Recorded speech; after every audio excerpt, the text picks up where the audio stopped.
Who am I? I was tall and slim in my 20s with a mop of blonde hair. Quick and athletic for a big bloke, and I could leap over packs as if I had springs in my heels. I was shy and uncomfortable in the public eye too. Any ideas, Billy Brownless? Surely not me. Haven't you changed?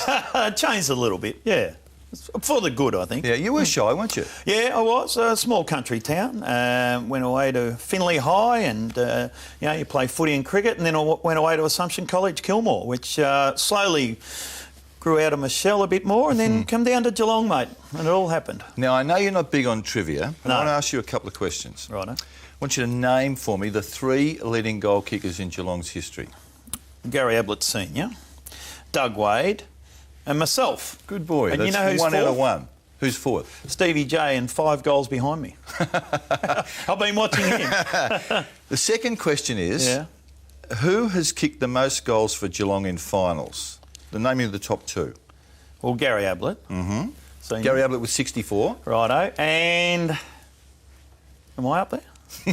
Am I? You are there, clear second with 60. 60? I mean, why I'm asking you these things, Billy, is because we see so much of you and we love you as the court jester, but you're a pretty fair footballer. And I think you undersell that.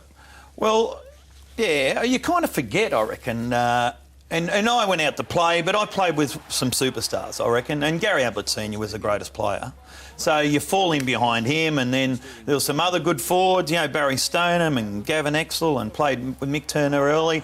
And then we had some really good on-ballers. You mentioned Gaz, Yes. Gary Senior. Every time you talk of him, you talk like you were sort of in awe of him, that you had this front row seat because you were on the ground in the same area of the ground as he was. We all were. We all were down there, mate, because he came along and he was the greatest player we've ever seen. And even at training, he'd do some unbelievable things, and then he'd go in early and stuff like that. But he was a genuine star, mate. There you are, Billy. That's you and Wilsey with the great man on his left. Yes. And, mate, honest to God, you'd be playing some days and he'd be turning it on, and you'd be front row seats. And you'd be going, go Gazza, go Gazza. Oh, good mark, Gazza. And then you go, shit, I'm playing here. Yeah, you're actually playing out in the ground with him. So you'd have to switch on and try and do something. Were you overawed by him? I mean, if the ball came into your area and there was Gary and you, did you tend to defer and just sort of say, he'll go? You knew where he was and you'd let him go. No doubt about that. And even the on-ballers would do it. Couchy or Bairstow or Buddha out of the middle. Mate, I could have lead, I'd be on my own, but they'd kick it to him every time. And, you knew it. Problem is he'd mark it every time too. I'd drop it. But, mate, he just took over and he was unbelievable. Unbelievable player. So he stands alone as the best you've ever seen? He's alone. And then Buddha Hocking. Yep. For best and fairest. Yep. He was tough, mate. Tough. But also he was skillful. And normally you don't, and back in our day, you don't get that. They were either really, really tough and dumb, or they were really, really skillful and not tough. He was both. I agree with you about Buddha. Yeah, I agree with you about Buddha. Buddha was up there. You mentioned 4 best and fairest for him. There's another 4 that's of some significance in your life. 4 grand finals, 4 losses. Yep. How deeply does that cut? Oh, look, 89 was a wonderful year, and we made it. And I reckon we might have, we were young. We had a young side. Blight had just come along and we all got swept up in it. We just kept winning and had some wonderful wins during the year and during the finals. And I reckon we made the grand final day, probably didn't prepare as well as we should have, a couple of us. What's that mean, Bill? Well, that means that we had a few beers. Is that right? Yeah, Are you serious? Yeah. After the prelim final. Yep. Yeah. I had a good drink, like we'd made it, I suppose. And we had a fair crack there and we trained all that week and things like that. But knowing the Hawthorn side, they would have been in bed and ready to go. So, but we're kids, mate. We were just kids, and I thought me and Ablett did a pretty good job that day. We kicked 11 between us. And then 92, 94, played West Coast Eagles. Too big, too strong, too good. They were just too good. And you can talk about it, for a year. But at the end of the day, they were too good for us. I think in fairness to Geelong, you were very good at the top end, 4, 5, 6 superstars. Yes, yep. Very soft at the bottom end. And you ran into, in the Hawthorn team of 89 and the West Coast of the early 90s. That's right. They're 2 of the best teams I've ever seen. Well, exactly right. No doubt about it. The Hawks were great. West Coast Eagles, no Freo back then, so they're a state team. Their half-back line, their back line was unbelievable. So they were too good for us. And then 95... we played Carlton, and they only lost 2 games Yeah, for the year. yeah. And we thought they were too slow, too old. Yeah. And the first 5 players, best players, were too old and too slow. Yeah. They were unbelievable. So we did run into some very good sides, but at the end of the day, we weren't good enough. I want to ask you about one of the blokes. I think there were a lot of unheralded heroes in this game in my time of watching it. One of them to me was Ashley McIntosh. Yes. You played on him in 2 grand finals. Yeah. We didn't... I don't know if we knew how good he was over here, because he he could run, he was quick, he was strong, and a very, very good player. And I always struggled on him. You know. His actually nickname was Millie. Yep. After Milli Vanilli, the band that didn't talk, didn't sing. Yeah. So he never used to speak. And true story, one day at the Wacker we were playing, and you got Guy McKenna and Glenn Jakovich and Worsfold all in front of you. You know, and it's not about half back line. And they're all spinning around going, "Well done, Millie. Well done, Millie. You're killing him." And I honestly thought they were saying, "Well done, Billy, well done, Billy." And I'm looking at these blokes going, "What are you carrying on about, So you I'm a idiots?" lot better than this. Yeah. But, mate, he was a very, very good player, and he cleaned me up in, 92, which wasn't great. 92 haunts you a bit, doesn't it? 92 does, because I was terrible. I was 89, we lost that one, lost by 6 points. You know, it was a great game, everyone injured. Then 92, I was poor, very poor, and had a pretty good final series. Kicked some goals there, but I couldn't kick them against West Coast Eagles or on the big day. Is that the final series where you kicked 19 in 4 games? I don't know exactly, but I know I kicked some goals. But a couple of times against Western Bulldogs where I had kicked 7 and 9 or something like that. So had good days, but then when we played the West Coast Eagles on grand final day, it just couldn't measure up, unfortunately. 94, you kicked 4. Yeah. Couple late. Not too bad. That was my better grand final. I played on Macintosh again and had a good game that day. I was all right, but we got belted again. You know, it's the old story. You want to win. So we lost that one. So that was 3 grand finals, and that's when Blighty took off. He said, "I've had enough of you blokes." And mate, the hardest thing is living in a town like Geelong and going back to Geelong. And they wanted a premiership, you know, especially after losing 3, 89, 92, 94. Pyramid had happened down there. You know, it was a sad time for Geelong, the city of Geelong. And so they lived off the back of us a bit, you know, and we had some great wins again during the year and during the finals. Like, we had some really good years, and everyone gets their hopes up and then crashing down. So it was hard to go home that 94, and you know, I swore if I walked outside, someone would run me over or shoot you or something like that, because it was really hard time, disappointing. And then bloody 95 comes along. Yeah. And you got smashed in 95. Gotten smashed, yeah. So, were you gun shy in the finish, do you reckon?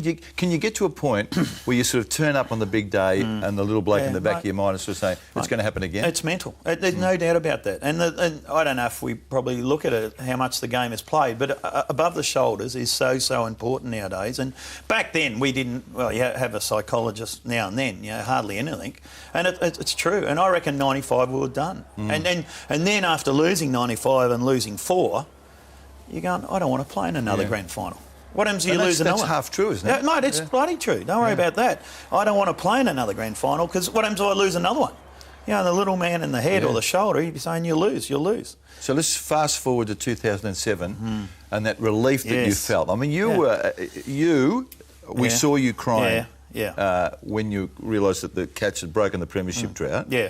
And I suspect there were a few others around you that were in the same emotional state. Well, exactly. I was up in one of the commentary box watching it. I came down, went into the race, and there was Brian Cook, Frank Costa, Gareth Andrews, I reckon, and myself, and we were crying. You know? There was tears. And it was because it was that relief for me. You know, but these blokes, a lot had gone in. Frank Costa had done a lot down there. Brian had got there and a lot of work, and Gareth too. So, but it was just a little party, and we did. We shed a tear.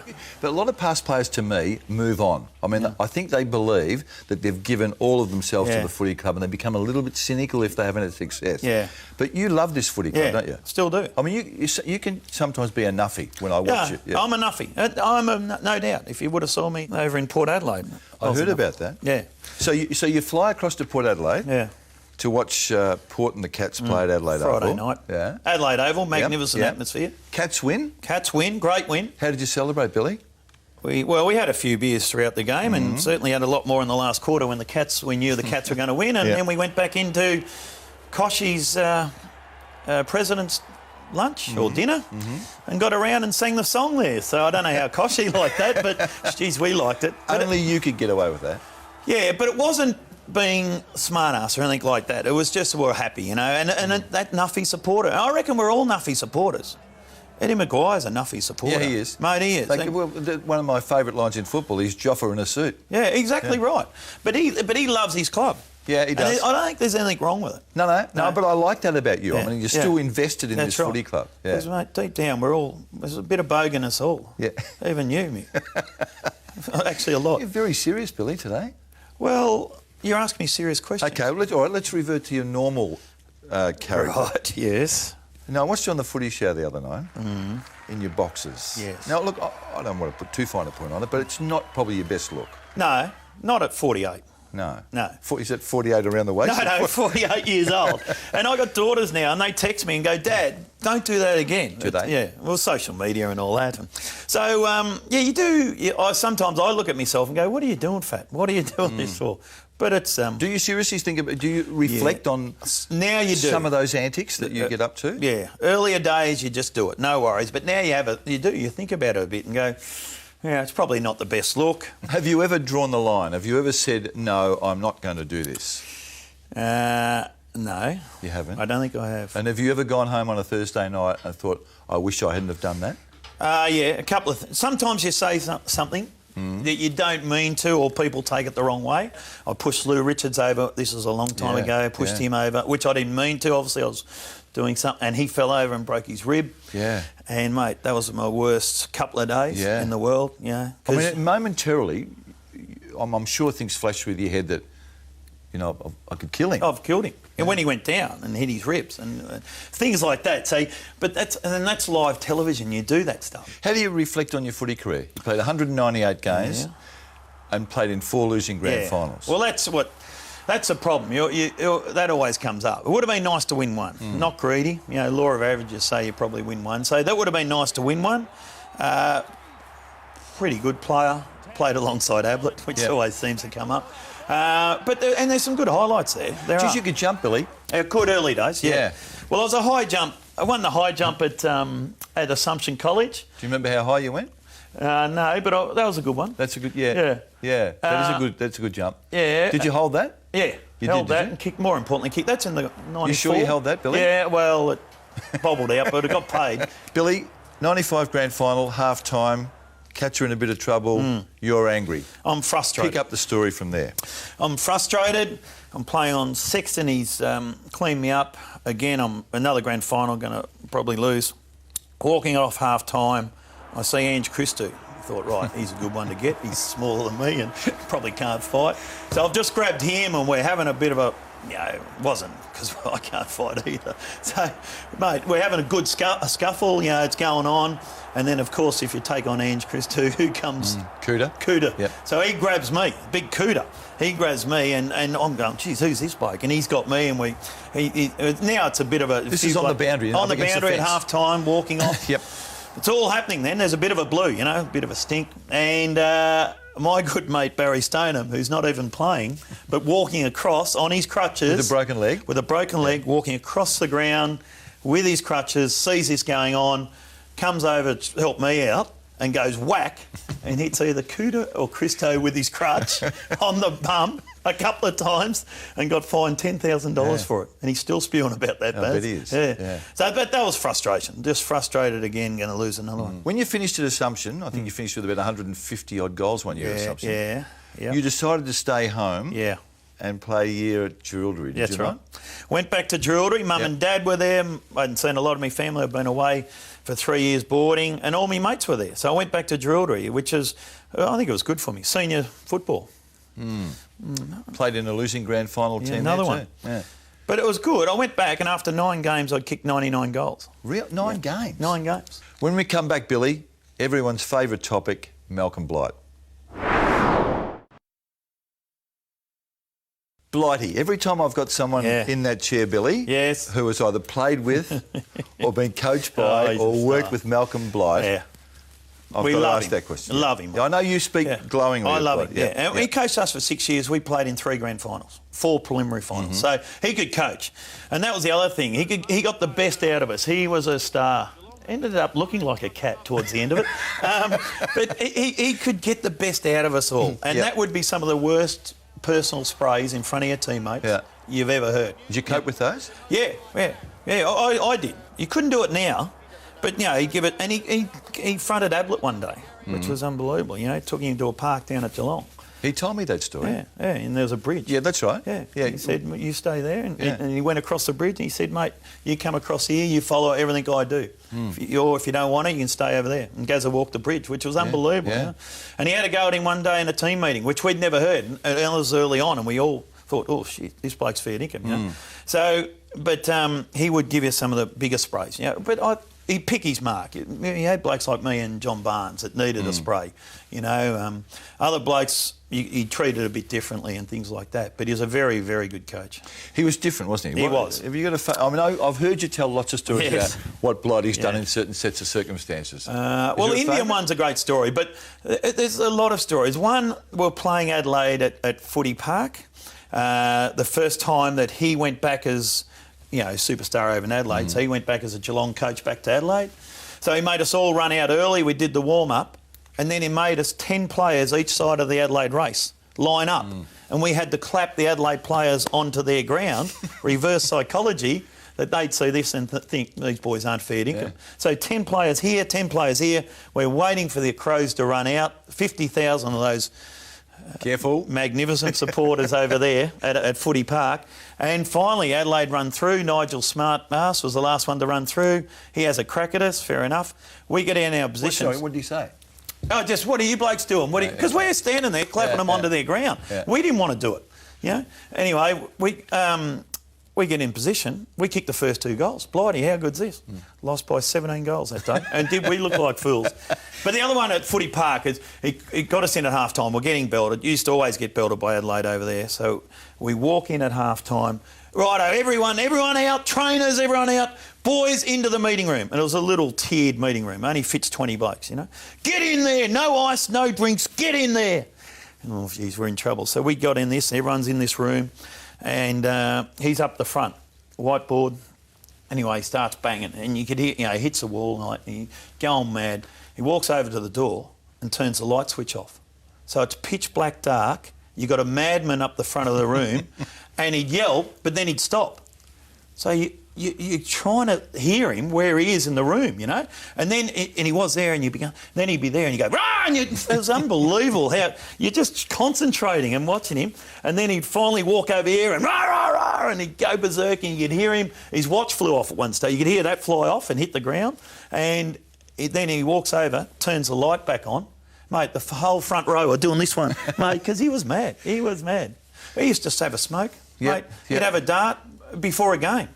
And a couple of boys used to go out there and have a dart with him before the game, things like that. On Monday nights, he'd tell us some of the best stories about him and his family and what happened over the weekend. And so he was fantastic, and he'd pay you out after a game. If I could get rid of you now, Brownless, I would, and all this. Well, did he not try? Was he behind the move that prompted Brisbane to approach you? Brisbane Bears, yep. Yeah. So he did. He told me. He said, I'm going to get rid of you on a Thursday or Friday. Mate, I reckon you should go up and have a chat to the Bears. We might move you on. I said, all right. So I didn't want to move. Anyway, I went up there to to the Gold Coast, which probably wasn't a great thing because I went up for had a drink or two. And I had to meet Robert Walls. He was flying out somewhere. I had to meet him at 8 a.m. which, again, wasn't a great timing because we'd had a fair crack at it. You meet him on the way home, or were you up early? Well, I got in early, had 1 or 2 hours sleep and met Woolsey, and I remember I wasn't looking good. I walk in and Woolsey goes, what, you think you're going to come up here and have a party, do you? Think it's going to be all beer and Skittles? He actually told me off at the meeting, so I never went to Brisbane. Yeah, well, you kicked 11 goals against the Bears, didn't you? Still a record up there at the Gabba. Do you know what happened? I didn't think you were interested in trivia. No, I know that one. Because the kids, at the Gabba, when you go there to play or commentate, and the kids come up and go, selling the records. You want a record? said, I've already got it here, mate. Don't you love that? Mate, and they look at me and go, what are you talking about? Yeah. Billy, that goal against the Bulldogs at the MCG, it's got a special place for you, hasn't it? Well, it has, because you see it a lot, but when you look back, you always look at it for highlights, and that's one of the highlights, and I still talk about it, and I love it, because I hadn't had a kick all night. Played on Danny Southern, you know, had the rat's tail, and he was And pretty rugged. rugged. Yeah. Used to work at the zoo, and you hear stories, you know, about blokes. It's funny what you hear, that he used to eat the dead animals. That's how tough he was. I believe that, you know. And he said, if you touch the ball tonight, I'm going to hit belch every time you do. So I didn't touch it much. I'd had a quiet night, and then it was late, and David Minch helped me Louisi-like, but I kept the shirt on, and I ran, and the worst thing in the world, John Barnes caught me and kissed me on the lips. Yeah. Oh, but and then they all pile in, and Blighty's trying to get in there and all that. So it was fantastic. Great moment. So Ayresy took over in 95? Ayresy come along, took over. How'd you go with Ayresy? Yeah, well, he made the grand final. Yeah. And then, he ended up sacking me. Well, he said, we better have a chat. This is 97. And by the way, I was just going. I'd had a bad ankle and I was just going. But I was on 198 games and I wanted to play a couple more. So I went and I had this big... I actually did some homework, which I never used to do a lot. So I wrote out how I'd be good for the club, 2 more games for 200 games, be good for the club, you know, to have a round, and I'm happy to play VFL and all that. And wrote a fair bit out, and I had it, you know, sitting there like that, and we have a chat to Ayresy, and I walk in, and Ayresy goes, OK, mate, we've made a decision. We're not going with you next year. That's it, done. He So said, this was at the end of the previous season? 97. Yeah, Yeah. yeah. And so he said, do you want to say anything? I had this whole... I said, oh, all right, no worries. Anyway, so we worked out that I retired at the best and fairest. So, yeah, so I didn't... So it obviously meant something to you, the thought of playing the 200. Yeah, playing 200. But also, I reckon, when you look back, mate, it's such a... You know, you get paid well. That comes into it too. You don't want to give it up. You know, you don't want to give it up at the time, because I had nothing outside of footy, you know. So is that entirely Ayrsy's decision? Does he makes that decision Well, alone? yeah. I mean, did you give him the letter? Did you put your case? No, I didn't in there. Just stuffed it in your pocket? Yeah, exactly, walked out. So, I don't know it could have been a committee, I don't know, but Ayresy delivered. He was the coach, so he delivered, and that's fair enough. And when you look back now, it's the right call. Yeah. But at the time, I didn't probably agree with it. Billy, does life in the fast lane, it comes at a price, does it not? I mean, your marriage has broken down. Yeah. Is that a contributing factor? Yeah, no doubt. Because I think we do, in the media, get carried away with ourselves. There's no doubt about that. And we get very selfish. And it's all... Or self-absorbed. Yeah, or self-absorbed, yeah. And it's all about us, you know. And you do forget maybe your family or your wife or your kids, you know. And then later on, when you think about it, you know, think, geez, I should have done more. I should have been a better dad. I should have been a better parent or a husband. But I hear people who know you well say that you're a very good dad. Yeah, and I think I am, but maybe I could have been probably a better husband, maybe. Did that set you back on your heels? Yeah, because I didn't see Psychologically, I'm talking about. Yeah, because I didn't see it coming either. So that hurt, you know, bang. So that's taken a while to get over, but you've got to get back up, you know. You've got to... Because what I do is you've got to be up and bubbly. You do. Whether it's a footy show. Your persona doesn't change on Thursday nights. No, that's right. You're always the same. Yeah. You're always up and about and bouncing. And I was aware of the situation at home and watching you to see if I could sense any of that. Which was hard. It's hard because we all get down. You know, there's no doubt about that. And, you know, but it's getting back on the bike and getting back there and doing what you love. And it's like playing footy, you know, when you're having a bad run or something happens at home, because it happens to the footballers a lot too, or something, you know. Yeah. But to get out in the ground and do your stuff, you know, it takes your mind off it and things like that. I won't labour the point last one, but are you and Nikki on good terms now? Yeah, good terms, yeah. And the kids too. So it's all good, it's all fine, but it was just hard to take. I get drawn back to Ablett all the time like we do because he's such a magnetic character. 9 goals in 89, you saw that close up. Yep. I think in the next 3 grand finals he kicked a total of 3 goals. Yeah. Were you Ablett-centric? Yes. Yeah, we were. And did it cost you? Yeah, it cost us. We just seen that with the basketball, haven't we? LeBron James, it was so good. But the team will beat, I suppose, a team of individuals. And we probably were a bit of that, unfortunately, you know. And Gazza he was our star, he was our main player, and we kind of probably didn't have plan B. Or if it was me. And that didn't work either. So maybe we didn't have plan C. You know? So do you talk to Gaz? Yeah, when I see him. I haven't seen him for a while. It's been a couple of years. But I saw him Sean Simpson and I were down at Torquay.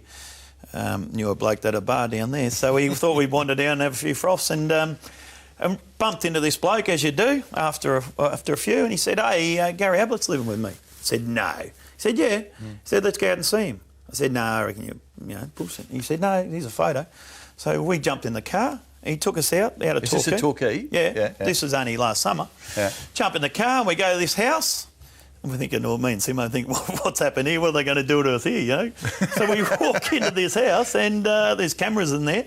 Walk into the lounge room. There's Gazza sitting up watching TV.